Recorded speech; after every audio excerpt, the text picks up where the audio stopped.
New at 10, we are now just hours away from the 75th anniversary of arguably the most important Allied war invasion in history. D-Day on June 6, 1944, when soldiers stormed the beaches of Normandy, France, in a bold strategy to push the Nazis out of Western Europe. Very few of the soldiers from that day are still alive, but one of them lives right here in the valley.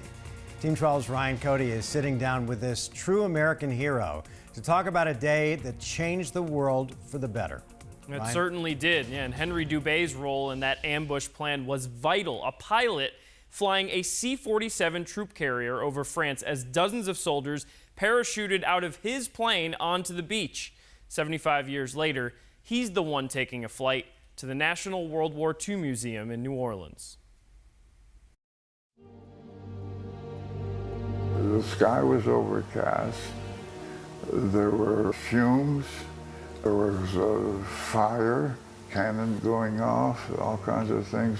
The D-Day Henry Dubé remembers is one from the sky. I was flying over while they were on the ground. Piloting a C-47 troop carrier over the beaches in Normandy. The visibility was nil.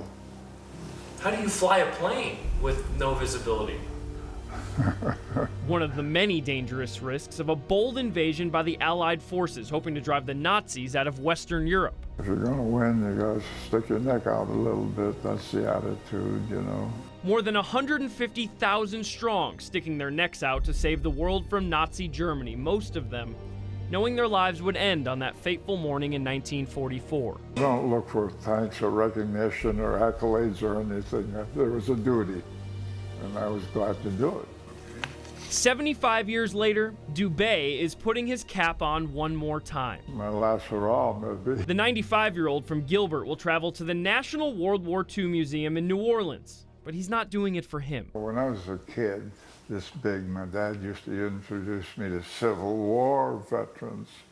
So I hope some youngsters see this and say, hey, I saw a World War II veteran. And I got plenty to keep me going until the day, until my final day, until I say goodbye. Dubé's son is traveling with him to New Orleans, and he's determined to fly at least one more time after that. The two already planning a trip to Normandy next year, which will be his first time back since June 6th, 1944. Guys? My God, Ryan, the guts and strength of those guys, unbelievable. Thanks.